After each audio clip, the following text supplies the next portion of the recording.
Hola Jimena, ¿cómo estás? Muchas gracias por hacerte tiempo para hablar con nosotros. Voy a contar un poquito de vos. Bueno, la doctora Jimena Lopérgolo es abogada con una destacada trayectoria académica y es parte del claustro docente de las carreras de abogacía, licenciatura en marketing y negocios digitales. Jimena es egresada como especialista en Derecho Tributario en el 2012 por la Universidad Católica Argentina y cuenta con una maestría en Derecho Público de la Universidad Nacional de Rosario. Jimena ha combinado su actividad jurídica con roles institucionales, culturales y medios de comunicación. Su interés reciente se ha enfocado en los desafíos legales emergentes que plantea la inteligencia artificial generativa, incluyendo aspectos de propiedad intelectual, privacidad y responsabilidad civil en el contexto argentino y latinoamericano. Jimé, yo sé que estás en la radio, sé que tenés un montón de contacto. ¿Dónde te puede ver la gente? Hola Flor, muchas gracias a vos por el espacio y por considerarme apta para formar parte de esta actividad que es tan interesante y tan importante para la cultura y la educación. Actualmente estoy en el medio de comunicación Grupo Boeing a la mañana en un programa de radio muy temprano, arrancamos la mañana y después estoy cerrando la tarde. Y si no en mis redes, @jlopérgolo en Instagram y también en TikTok o LinkedIn. En todas las redes me pueden encontrar con mi nombre. Así que genial. Perfecto. Bueno, quiero entender un montón de lo que está pasando. Tengo preguntas. em, En estos últimos años, la inteligencia artificial generativa ha irrumpido con fuerza en distintos campos. Desde tu perspectiva jurídica, ¿cuáles son los desafíos que esta tecnología plantea en el derecho argentino y latinoamericano? ¿Qué tenemos que saber? Mira, actualmente, es decir, yo creo que los desafíos son múltiples y de hecho no conocemos todos los desafíos que aún tendrá por delante y que nos tiene por delante la inteligencia artificial. Lo que sí empezamos a ver son las primeras cuestiones o empiezan a asomar los primeros conflictos entre el derecho regulado, la norma existente en la realidad, la que lidera y dirige nuestras conductas, y la inteligencia artificial generativa. Lo que avisoramos a simple vista, y ya de hecho hay precedentes, como bien mencionabas vos, tanto en Argentina como en Latinoamérica, es qué pasa con la propiedad intelectual de aquello que genera la inteligencia artificial y qué pasa con las responsabilidades de lo que esa inteligencia artificial generativa puede producir. Es decir, de quién responde por el daño eventual que pueda generar o causar la inteligencia artificial generativa y sobre todo cuál es la responsabilidad del usuario de la inteligencia artificial generativa. Es decir, dónde se limitan o si se combinan responsabilidades. Eso inicialmente es lo que podemos tener por delante como una primera cuestión a resolver o por lo menos a analizar. Gracias. ¿Hay algún caso que se esté dando, que hayas visto? Mira, nosotros en relación a la inteligencia, es decir, en relación al sistema jurídico argentino, tenemos un sistema que se diferencia, me parece interesante hacer esta distinción, se diferencia, por ejemplo, con el sistema judicial americano, que es el common law. En el common law, hay un caso puntual que genera un precedente para el caso que sigue. Es decir, la interpretación del caso individual y puntual le sirve al próximo juez o al próximo tribunal frente a un caso análogo o similar para fallar en ese mismo sentido. Es decir, es un sistema de precedentes encadenados. En la Argentina, nosotros tenemos la justicia del caso concreto. ¿Qué significa esto? Que lo que falla un tribunal no necesariamente condiciona o direcciona lo que falle otro tribunal en un caso análogo, porque cada juez interpreta la norma, los hechos y las pruebas en el caso concreto. Esto lo que nos genera, por supuesto, es una dispersión de precedentes y además nos genera una dificultad para poder tener control sobre los precedentes judiciales que van sucediéndose en el país, porque además hay un secreto del expediente. Pero, por ejemplo, y hablando acá sí del common law, Estados Unidos, que tiene ese sistema, tenemos como un acceso a los precedentes mucho más amplio y mucho más inmediato. Y hay un caso puntual que sucedió en Estados Unidos con la inteligencia artificial generativa, donde un periodista hace una consulta a la inteligencia artificial sobre una determinada persona. La inteligencia artificial hace las advertencias del caso diciendo aquellos datos que no tenga puede alucinar, la inteligencia artificial te lo avisa. Bueno, Fin del caso, sucede que la inteligencia artificial inventa una historia donde introduce al mismo consultante en una historia defraudatoria, es decir, le genera un precedente judicial inexistente, pero que en la historia que emite la inteligencia artificial existía. Esta persona demanda a OpenAI por difamación, diciendo que es quien crea, o sea, era el creador de esa inteligencia artificial, diciendo que habían difamado y que estaban yendo en contra de su honor y buen nombre. El tribunal falla a favor de OpenAI y en contra del demandante, arguyendo justamente que hay una responsabilidad primigenia que es la del usuario de la inteligencia artificial. Quien usa inteligencia artificial sabe o debiera saber que hay una advertencia de que aquello que lo que la inteligencia artificial no tenga conocimiento o no sepa acabadamente, lo puede llegar a inventar, que son las alucinaciones. Y en este sentido, el tribunal pone la responsabilidad en el usuario, que debe tener la suficiente inteligencia o discernimiento y voluntad, que es lo que no tiene la inteligencia artificial, para valorar si aquello de lo que emite la inteligencia es o no por lo menos real o pudiera llegar a serlo. Es decir, lo que dice el tribunal es, usted tiene herramientas para cotejar con datos de la realidad si el resultado emitido por la inteligencia artificial es o no veraz. ¿Qué implicaciones legales podría tener el reciente fallo que obliga a OpenAI a guardar conversaciones de los usuarios, especialmente en términos de privacidad? Bueno, ahí se está abriendo una ventana muy interesante con la privacidad digital. El fallo que referís, Flor, es el de New York Times contra OpenAI y es en relación justamente a la educación de la inteligencia artificial.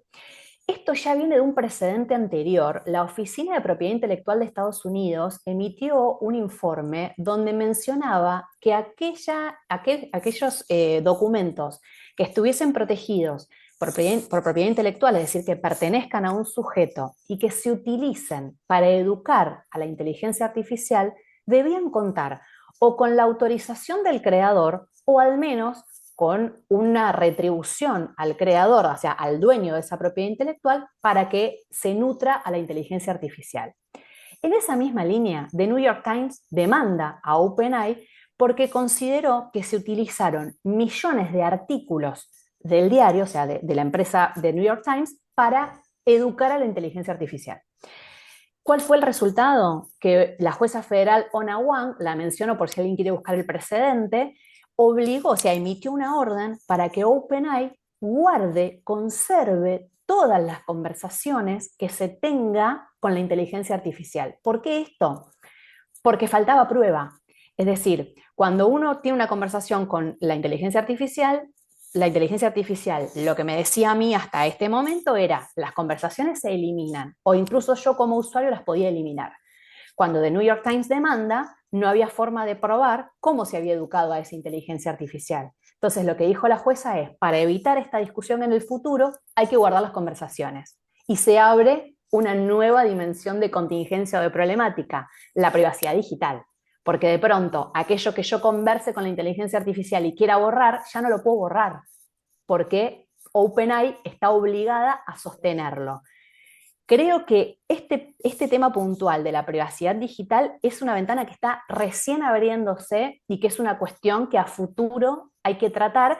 Y yo creo que estamos en un punto de inflexión donde tenemos que empezar a pensar cuál es la verdadera definición de privacidad. Me parece que la que conocimos hasta este momento ya no existe. No digo que quede obsoleta, pero sí se ha modificado y no nos alcanza hoy la definición que tenemos. Quedó corta. ¿Quién va a responder legalmente cuando AI genera contenido falso o difamatorio ahora? Esa es una buena pregunta. De hecho, creo que la tenemos que responder entre todos. Y me parece que ahí hay un juego normativo que es necesario realizar.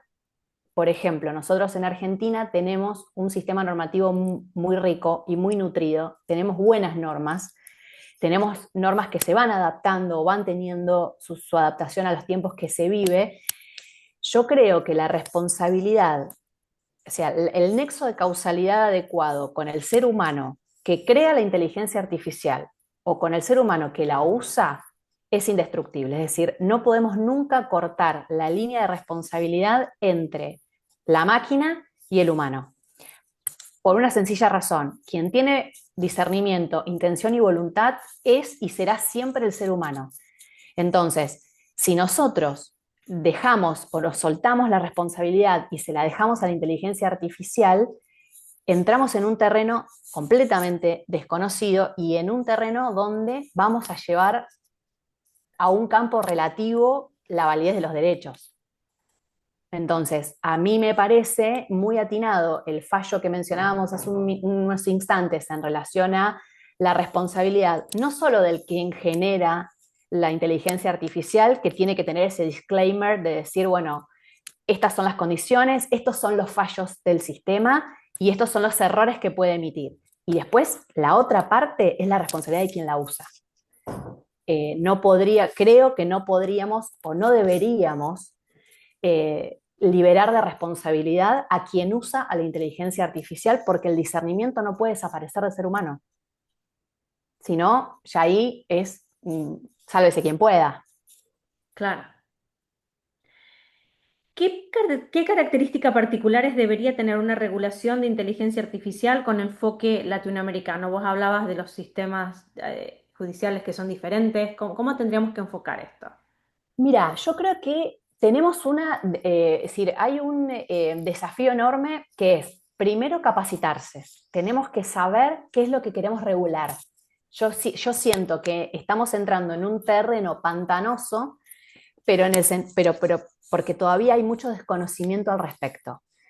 Me parece que con las normas que hoy tenemos la capacidad o nos alcanza para paliar las primeras contingencias o los primeros conflictos que van surgiendo. Ahora, esto va a avanzar, esto no va a frenar. Es decir, esto no es que llegamos hasta acá y la inteligencia artificial no nos está dando las respuestas que buscamos y va a quedar acá. Esto va a seguir avanzando y va a formar parte y deberá formar parte del mundo educativo y del mundo profesional. Entonces, me parece que lo primero que hay que hacer es empezar a capacitarse para entender qué es lo que queremos regular.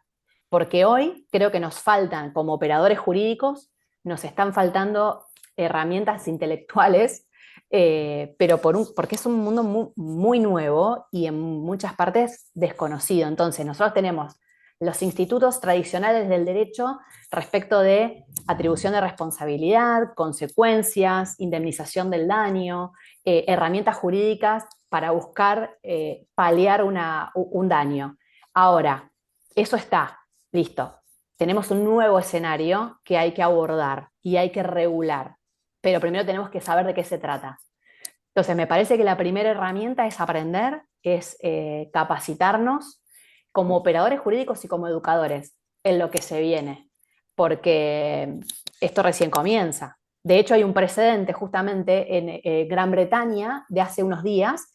Un tribunal sancionó a unos profesionales que en un caso citaron, o sea, usaron inteligencia artificial para las citas del escrito jurídico. Cuando se coteja, se dan cuenta que obviamente se había usado inteligencia artificial y que había habido alucinaciones, había habido parte que no eran reales, citas que no existían, y se sancionó a los profesionales. Lógicamente, pues estaban mintiéndole al tribunal, técnicamente, pero bueno, me parece que eso es parte de este desconocimiento. ¿Qué consejos le darías a jóvenes abogados que están interesados en especializarse en derecho tecnológico? Yo creo, lo primero es, primero que se especialicen, es decir, que busquen las herramientas técnicas adecuadas para conocer un mundo que no solo no es el futuro, es el presente, ya está acá con nosotros. Creo que aprender y saber de lo que estamos hablando nos va a permitir sostener actividades profesionales que hoy, viste, salen esos artículos sensacionalistas, es la inteligencia artificial nos va a reemplazar a todos. No. Sí, nos va a reemplazar a todos si no nos capacitamos para poder utilizarla adecuadamente. Es decir, yo creo que hay una parte del ser humano que es irreemplazable, y lo que hablábamos recién, el discernimiento, la intención, la voluntad, la educación, el sentido, es decir, la interpretación de lo que estoy leyendo, eso se necesita. Ahora, hay que reconfigurar institutos clásicos. Primero hay que capacitarse, hay que saber de lo que estamos hablando y a partir de ahí tenemos, creo, que volver a pensar de qué hablamos cuando hablamos de privacidad, de qué hablamos cuando hablamos de intimidad y cómo vamos a utilizar todas estas herramientas en el mundo educativo, académico y profesional. Pero me parece que lo inicial es conocer lo que tengo y conocer qué es lo que está desembarcando en este nuevo mundo y después unir las dos cosas para seguir adelante. Perfecto. ¿Hay algo más que tengamos que saber, algún consejo que nos quieras dar? No, mira, me parece que, a ver, por ejemplo, yo soy, como decías vos, doy clases en la Facu y a su vez profesional. Me parece que no hay que batallar en contra de la inteligencia artificial. Por ahí se ve desde las instituciones educativas como un monstruo de no se puede, no, sí, sí se puede y creo que hay que saber utilizarla y sobre todo, y me parece que esto es claro con nosotros como educadores, educar el pensamiento crítico, el análisis crítico. Es decir, el problema no es que la inteligencia artificial me responda con alucinaciones. El problema es tener un usuario que no tenga un pensamiento crítico suficientemente desarrollado para que lo que lea le haga algo de ruido, si es inverosímil. Entonces, me parece que educar ese pensamiento crítico es la clave para que podamos convivir los humanos con una inteligencia artificial que sea una herramienta y que no sea nuestro propio jefe. Perfecto. Bueno, te agradezco muchísimo por tu tiempo y por todo lo que nos enseñás, ya sea en las redes, yo te sigo y por eso me encantó ver tu trabajo y gracias por compartir esto con nosotros. No, al contrario, gracias por considerarme y por dejarme formar parte. Un placer.